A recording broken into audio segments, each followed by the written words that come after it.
बिस्मिल्लाहिर्रहमानिर्रहीम। अस्सलाम वालेकुम। मेरा नाम है डॉक्टर नुमान अहमद। आज की इस वीडियो के अंदर मैं लहसुन के आपको कुछ फ़ायदे बताऊंगा। लहसुन एलोपैथी में भी इस्तेमाल किया जाता है, मुख्तलिफ़ मेडिसिन्स को बनाने के लिए तिब्ब यूनानी में, और होम्योपैथी में भी इस्तेमाल किया जाता है। इससे मुख्तलिफ़ तरह की मेडिसिन बनाई जाती हैं, लेकिन आज की वीडियो के अंदर हम बातचीत करेंगे लहसुन से बनने वाली वो मेडिसिन जो आपकी नसों को और रगों को ताकत देती है। और मेरा एक आज़मूदा और परखा हुआ नुस्खा जिससे मैंने लहसुन को इस्तेमाल किया और इससे बेबहा फ़ायदे मिले, इरेक्टाइल डिस्फंक्शन को ठीक करने के लिए, प्रीमैच्योर एजैकुलेशन को ठीक करने के लिए, और साथ ही साथ दोस्तों दीगर जो मेल रिलेटेड सेक्सुअल प्रॉब्लम थी उनको सॉल्व करने के लिए। बाकायदा आगाज़ करते हैं। लहसुन को दोस्तों हम कच्चे की फॉर्म में भी इस्तेमाल कर सकते हैं। अगर हम होम्योपैथी में पोटेंटाइज़ करके इस्तेमाल करते हैं तो इसके फ़ायदे और ज़्यादा बढ़ जाते हैं।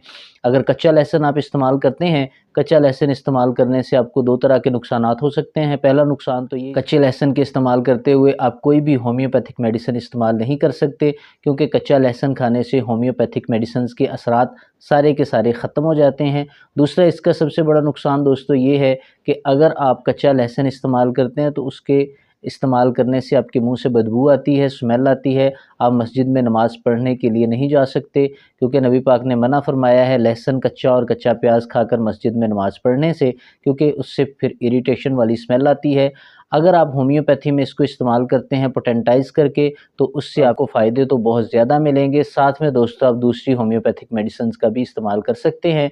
मैं आपको 4 इसके बेनिफिट्स बताऊंगा और साथ में अपना आज़मूदा आया हुआ नुस्खा, जिसने लोगों को इरेक्टाइल डिस्फंक्शन जैसे मसाइल से 2-4 लोगों को बिल्कुल ठीक ठाक कर दिया और सेहत व तंदुरुस्ती वाली उनको अल्लाह तबारक व तआला ने ज़िंदगी अता फ़रमाई है। पहला इसका सबसे बड़ा जो मेन फ़ायदा होता है दोस्तों, ये नसों को और रगों को खोलने के लिए और मेल वीकनेसेस जो होती हैं उनको ख़त्म करने के लिए बहुत ही अच्छी मेडिसिन है। अगर आपके अंदर इरेक्टाइल डिस्फंक्शन का मसला आ गया है, इरेक्शन है वो ठीक से नहीं हो पा रहा, इरेक्शन ना होने की सबसे बड़ी वजह जो होती है वो ब्लड का लॉक होना होता है हमारी नसों के अंदर। जब ब्लड प्रॉपर से लॉक नहीं हो पाता तो हमें एक बहुत बड़ा मसला आता है जिसे इरेक्टाइल डिस्फंक्शन कहते हैं। इन डिटेल में इस वीडियो के अलावा कई वीडियो के अंदर डिस्कशन कर चुका हूं, आप उन वीडियोस को देख सकते हैं। मैं एंड स्क्रीन पर भी वीडियोस लगा दूंगा और साथ में दोस्तों मैं उसका लिंक डिस्क्रिप्शन में भी दे दूंगा। तो अगर आपकी बॉडी के अंदर इरेक्टाइल डिस्फंक्शन जैसे मसाइल जन्म ले लिए हैं और आप नेचुरल वाइग्रा को इस्तेमाल करना चाहते हैं, तो इससे बढ़कर नेचुरल वाइग्रा कोई नहीं है, क्योंकि ये हमारी बॉडी के अंदर नाइट्रिक ऑक्साइड के फ़्लो को बहुत ज़्यादा बढ़ा देती है, जो कि वाइग्रा भी करती है। नाइट्रिक ऑक्साइड फ़्लो बढ़ने से हमारी नसों के अंदर एक ताकत आ जाती है, एक जान आ जाती है, जिससे हमारी बॉडी अपने आप को बेहतरीन फंक्शनिंग करता हुआ महसूस करती है। वो मेडिसिन जो मैंने ख़ुद प्रिपेयर करी थी और लोगों को दी और उनको फ़ायदा हुआ, वो मैं आपको लास्ट पे शेयर करूँगा। दूसरे नंबर पे दोस्तों हार्ट डिजीज़ जितनी भी होती हैं, हमारे दिल से रिलेटेड जितने भी मसाइल होते हैं, ज़्यादातर वो मसाइल हाई कोलेस्ट्रॉल के बढ़ने की वजह से, यानी कोलेस्ट्रॉल जब ज़्यादा हो जाता है हमारी बॉडी में, हाई हो जाता है, तो उसकी वजह से प्रॉब्लम आते हैं। उन प्रॉब्लम्स को भी ठीक करने के लिए दोस्तों हम एलियम सटाइवा मेडिसिन इस्तेमाल कर सकते हैं, जो कि लहसुन से बनती है। एलियम सटाइवा दोस्तों बहुत ही अच्छा वर्क करती है, इसे एलियम सटिवम का नाम भी दिया जाता है। अगर हमारी बॉडी के अंदर हाई कोलेस्ट्रॉल है और हम हाई कोलेस्ट्रॉल को लेकर परेशान हैं, उस हाई कोलेस्ट्रॉल को ख़त्म करने के लिए दोस्तों उसे साज़गार कोलेस्ट्रॉल में चेंज करने के लिए ये मेडिसिन हमारी बॉडी में बहुत अच्छा काम करेगी।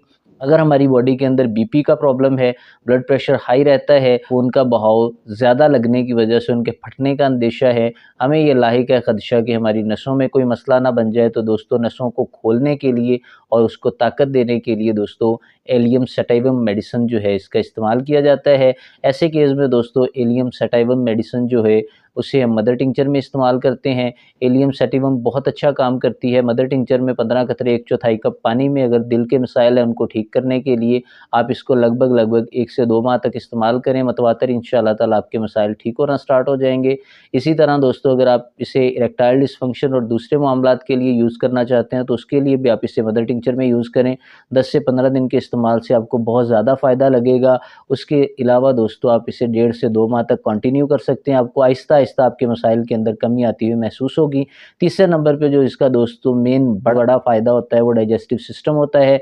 हमारे डाइजेस्टिव सिस्टम को स्ट्रॉन्ग करने के लिए, हमारे डाइजेस्टिव ट्रैक को बेहतर करने के लिए और खाने को ठीक से हज़म करने के लिए, बढ़ी हुई तिली के लिए, और साथ ही साथ दोस्तों जब हम भुनी हुई और तली हुई चीज़ें इस्तेमाल करते हैं, तो उससे जो हमारा स्टमक डिसऑर्डर हो जाता है, हमारे मैदे के अंदर हाजमे को लेकर दीगर बहुत से मसाइल जन्म ले लेते हैं। हमारी अंतड़ियों के अंदर स्वेलिंग हो जाती है, हमारे जो स्टमक है उसके अंदर बोझ हमें महसूस होता है, हमारे स्टमक के काम करने का जो पूरा तरीक़ाकार होता है वो चेंज हो जाता है। उसको बेहतर करने के लिए दोस्तों हम इस मेडिसिन का इस्तेमाल करते हैं। इस मेडिसिन को इस केस में दोस्तों मदर टिंचर में इस्तेमाल किया जाता है। 15 कतरे 1/4 कप पानी में इस्तेमाल किए जाते हैं, दिन में 3 से 4 दफ़ा। आहिस्ता-आहिस्ता आपके मसाइल बेहतर होना स्टार्ट हो जाते हैं। लगातार आप इसका 1 माह तक इस्तेमाल करें तो मैदे के जितने मसाइल हैं, डाइजेस्टिव से रिलेटेड जितने भी प्रॉब्लम है, आहिस्ता-आहिस्ता रिकवर होने स्टार्ट हो जाते हैं। साथ ही दोस्तों बायाबादी की वजह से अगर हमें कोई मसला जन्म ले लिया है, बायाबादी वाह और री की वजह से जो हमें दर्दें होती हैं, जोड़ों के अंदर दर्द होती है, या दीगर हमें सियाटिक नर्व्स के दबने की वजह से जो पेन होता है, कोले का दर्द होता है जो एक टाँग से स्टार्ट होता है और नीचे एड़ी तक जाता है, उस दर्द को भी बेहतर करने के लिए दोस्तों ये बहुत ही बढ़िया मेडिसिन है। इस मेडिसिन के दोस्तों और भी बेशुमार फ़ायदे हैं। एक आपको और फ़ायदा मैं एडिशनल में बताता जाता हूँ, जो रेस्पिरेटरी ट्रैक इन्फेक्शन होते हैं, आरटीआई हो जाते हैं, हमारे फेफड़ों से रिलेटेड इन्फेक्शन हो जाता है, या दूसरे लफ्ज़ों में आप ये कह सकते हैं गले के अंदर कफ बनता है, हमारी छाती के अंदर कफ की मिकदार बहुत ज़्यादा रहती है, वो कफ निकलता नहीं है, उस कफ को निकालने के लिए भी दोस्तों इस मेडिसिन को इस्तेमाल किया जाता है। उस कफ को, फँसे हुए कफ को निकालने के लिए इस मेडिसिन को मदर टिंचर में यूज़ किया जाता है। अगर दोस्तों सांस लेने में तंगी है, अरसे से आपको खांसी है और वो खांसी ठीक नहीं हो रही और खांसते हुए जब सांस लेते हैं तो सांस से बदबू आती है, उसके लिए भी एलियम स्टाइवम दोस्तों बहुत ही अच्छा काम करती है। ऐसे केस में भी एलियम स्टाइवम मदर टिंचर में इस्तेमाल की जाती है।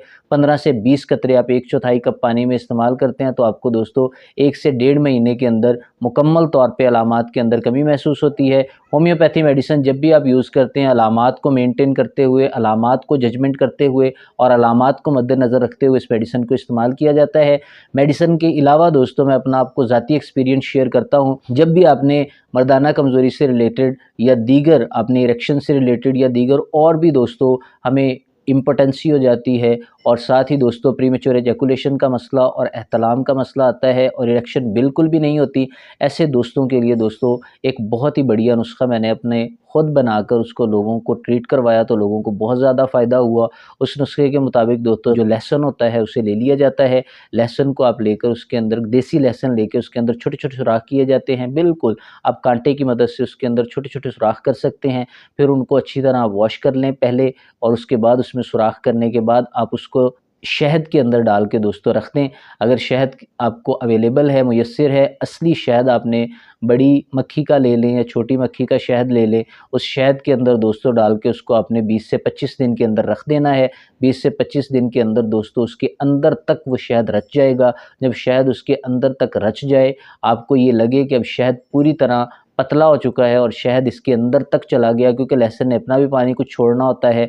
जब उसके अंदर तक सरायत कर जाए, शहद उसके अंदर तक मिक्स हो जाए, उसके बाद दोस्तों आपका मिक्सचर तैयार हो गया। उस मिक्सचर से डेली आप 2 जो लहसुन के पीसेस हैं उन्हें लें, और उन दोनों लहसुन के पीसेस को लेके आप चबा लें और साथ में थोड़ा-सा शहद खाएँ और ऊपर से नीम गर्म दूध का आधा से पौना कप इस्तेमाल करें। इंशाअल्लाह ताला आपका इरेक्शन 2 दिन के अंदर बहाल हो जाएगा। आप दुआएँ देंगे। ये बहुत ही अहम नुस्खा है जो मैंने खुद तजवीज़ किया है और ख़ुद बनाकर लोगों को रिकमेंड करता हूँ और लोगों को दिया भी है, और अल्हम्दुलिल्लाह सुम्मा अल्हम्दुलिल्लाह इससे काफ़ी लोगों को बहुत ज़्यादा बेनिफिट्स मिले हैं।